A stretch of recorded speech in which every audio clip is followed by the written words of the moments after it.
Thank you for joining me. I'm going to be giving you guys an informative speech on the plasma and the plasmapheresis procedure here at Interstate Blood and Plasma located in downtown Madison. For those of you who don't know, plasma is the liquid portion of your blood which contains antibodies and proteins which can be used and manufactured to create medicines for serious diseases such as hemophilia and immune system deficiencies. At Interstate Blood and Plasma, we extract the plasma using an autopheresis machine, or an Auto-C. They're machines that were developed in the 80s and are still the top line of all plasma machines today. But before we get you started in donating, we need to go through a couple pre-donation requirements, and if you meet those requirements, you can go on to being a plasma donor. The first thing you need to do is provide proper identification, some sort of photo ID, your social security number or social security card, something with your social security number on it, and mail that is postmarked and dated within the last 30 days. It has to be your name with your address on it. The address cannot be on an unacceptable address list, and it has to be within a 125-mile radius of this center. Anything past that, you can go and donate at any other centers around. If it is your first time, you need to have a physical which is given by our nurse practitioner. It's a general physical, goes through medical history questions, talk about your tattoos, piercings, anything that you had done medically. If you ever had surgeries, anything like that. They check your eyes, your nose, your ears, vitals, all that stuff. It's general. It's not like you go into the doctor and they say drop your pants, cough a couple times. It's not that kind of physical. You don't need to worry. But if you pass that physical, you go on to donate, and then after the first day, you become what is known as a regular donor or a repeat donor. And once a repeat donor comes in, they sign in at the front desk, and a donor processor calls them up to the weigh booth. Once they're at the weigh booth, they check their arms, make sure that they have no abnormal bruising or anything from any previous donations, and then they weigh them up. If they weigh under 110 pounds, they are deferred. You have to weigh at least 110 pounds in order to donate, or in order for it to be safe to donate. So after the weighing booth, they bring you into a private booth like this. In this booth, they take your blood pressure, your pulse, using the Dynamap, and also your temperature. If those are within proper ranges, they then go on to ask you a series of medical history questions. This is the normal donor chart that you would use, and within here, if you look on the back of one of these sheets, we have a series of 30 medical history questions that we must ask you every single time you come in and donate, and you must answer with a yes or no. If there's an abnormal yes or no, something that's not supposed to be on there, you need to talk to the nurse or management or something, and you could potentially be deferred. So once the medical history questions are done, we go on to poking your finger with these finger prickers. Oops. These are for the softies. No, these are for the softies. These are for the hardies. Basically, if you have very small tissue or no calluses, you use the pink. It's very hard to get blood, you use the blue. And once you prick the finger, you need to put it in the small tube, which we put in the hematostat. We spin this for 60 seconds. It separates your blood from your plasma, and then we check your iron level through this measuring device down here.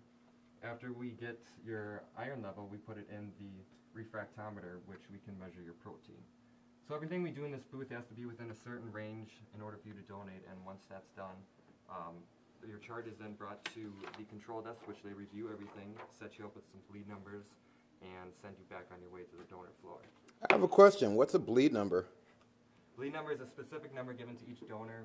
It's put on their chart.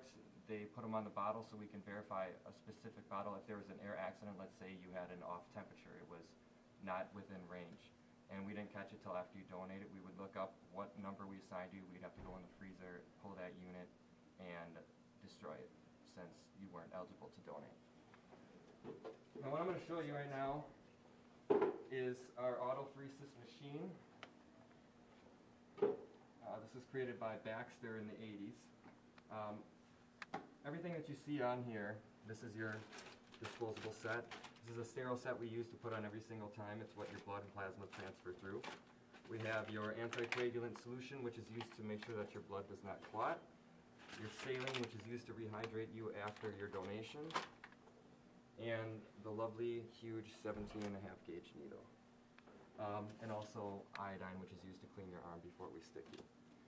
So here I have a plasma machine all set up. This is what it would look like if you were a donor. The bed would be either on the right or the left, depending on which arm you want to use.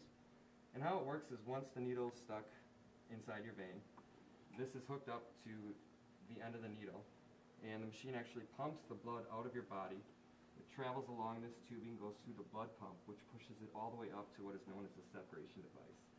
Now the separation device is the science behind this whole thing, because it takes your blood and it separates your blood from the plasma. It takes all the other whole blood components and puts them into this reservoir, and then the plasma drains down here into the bottle or the plasma container. Now this reservoir can only hold up to 200 milliliters of blood, so you will never lose any more than 200 milliliters if something goes wrong.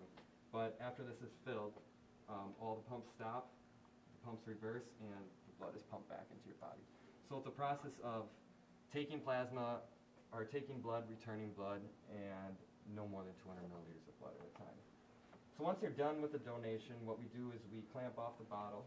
It's brought back to plasma processing, which they log the bottle, take the stickers that were provided for the bottle, and log them onto various sheets of paper.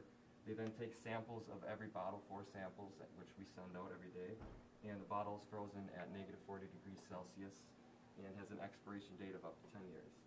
And once they take this bottle to be manufactured, all of the bottles are basically put into one big container, like a pot, and they boil it up, get all the bad stuff out if there is any, and that's the process that they start to make the medication. I don't know where it goes to from there, but that's as far as the bottle goes. So once we take the bottle off, what's going to happen is you're going to get your saline, which is going to rehydrate you up to 500 milliliters of saline, since you do become dehydrated when you donate. And when you come to donate, it's very, very important to make sure that you eat a meal before coming, because taking blood in and out, through various cycles can cause you to be dizziness and lightheaded and just not feel well, cause you to pass out, a number of things. And it's also very important to drink water, because the more water you drink, the faster your donation will go, because of your hematocrit levels. That's the portion of blood to plasma.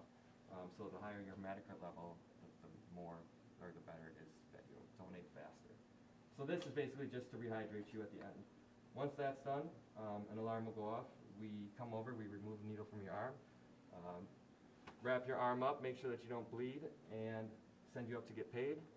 Not only do you get cash money, but you could have possibly saved a life as well. So come on down to Interstate Blood and Plasma and come donate. Save lives. Save some lives. Peace.